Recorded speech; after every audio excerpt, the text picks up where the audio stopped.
अवतार सिंह भड़ाना साहब जो 4 बार के सांसद रहे हैं और सांसद रहने के साथ ही इनके नाम एक और रिकॉर्ड है। और मैं शुरुआत कर रहा हूं इस सवाल से, आप चिढ़ना मत, कि भाजपा में रहते हुए कांग्रेस में चले जाते हैं और कांग्रेस में रहते हुए भाजपा की टिकट ले आते हैं। जो पिछले बार का इलेक्शन है 2019 का, और 2019 का इलेक्शन मुझे बखूबी याद है कि ललित नागर टिकट ले आए थे, लेकिन विधायक होते हुए भाजपा के ये टिकट ले आए थे कांग्रेस की और चुनाव लड़ा, और वो पूरा जो टर्म था विधायकी का यूपी से वो पूरा किया। लेकिन इस बार एक और बड़ी चीज है, 3, जहां तक मुझे याद है, अवतार सिंह भड़ाना साहब ने 3 विधानसभाओं में अपना आवेदन भरा था और तीनों का मेरे ख्याल से अभी नाम तो आए नहीं है।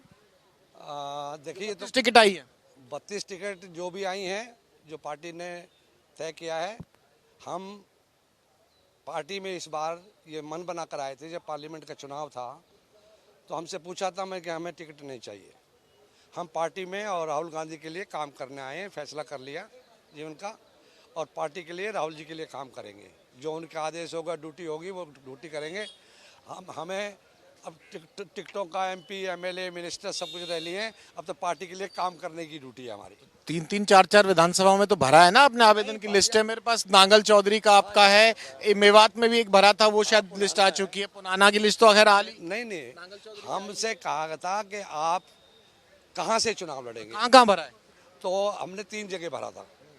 ठीक है, क्यों? पहली सीट है मेरी फरीदाबाद लोकसभा। अगर लोकसभा में मैं एक सीट करता हूं तो लोकसभा के लोग कहते हैं कि आपने फरीदाबाद को जिताया आपको, तो आपने हमारी सीट को क्यों छोड़ा। फिर दूसरी थी गुड़गांवा में सोना तावड़ू, ये मेरी पार्लियामेंट का हिस्सा होते थे। तब ये हिस्सा हम, जब राजीव गांधी जी ने 91 में पहली बार मुझे जब चुनाव लड़ाया था, तो तावड़ू से उन्होंने मीटिंगें की थी मेरे साथ, और हमने कहा कि जहां कोई नहीं जीतता, कांग्रेस का कोई उम्मीदवार नहीं जीत रहा है काफ़ी दिन से, 15 साल से, तो है नांगड़ चौधरी। ठीक है, तो की बात कर रहा हूँ इस बार की, कि बिन नांगड़ चौधरी जहां दे दोगे, जहां पार्टी, वैसे फैसला पार्टी करना है। पहले भी मैंने मीडिया पे कहा कि पार्टी फैसला करेगी, वो चुनाव लड़ाएगी नहीं लड़ाएगी, क्या ड्यूटी लगेगी।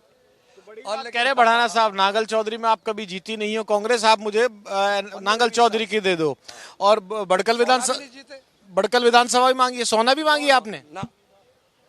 सोना भरा नहीं था मैंने, लेकिन हो सकता है जो भी पार्टी फैसला करेगी वो पार्टी के ऊपर है, जो आदेश मिलेगा पार्टी का, वो पार्टी के काम करेगी। तो भतीजे को तो शुभकामनाएं दे जाओ। भतीजा आपने आप लोगों की राह पे मनमोहन भड़ाना। राजनीति में कोई भतीजा और चाचा नहीं होते, ये तो इतिहास जानते हो। अबे चौटाला और दुष्यंत चौटाला भी तो चाचे भतीजे हैं। सभी ऐसा चलता है। मुलायम सिंह जी का काल देखिए, दुनिया देखिए। 2 सवाल दे भड़ाना से, बहुत दिन में आता है आज।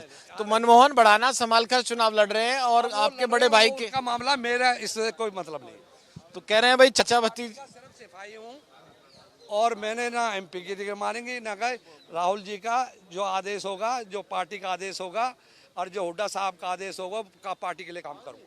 तो अवतार सिंह भड़ाना साहब कह रहे हैं कि साफ तौर पे जो पार्टी का आदेश होगा उस पर बातचीत करेंगे, और पार्टी का आदेश हुआ तो नांगल चौधरी जैसी सीट जिस पर कभी कांग्रेस नहीं जीती है उस पर भी चुनाव लड़ने के लिए तैयार है। लेकिन भतीजे मनमोहन का नाम लेते ही उखड़ गए या इंटरव्यू बीच पे छोड़ के चले गए, तो साफ तौर पर कहना है कि आज का दौर में, राजनीति के दौर में, ना कोई चाचा है ना कोई भतीजा है, सब बराबर है और अपनी अपनी देख रहे हैं। कैमरामैन अमीन के साथ विनोद लांबा, इन खबर, दिल्ली।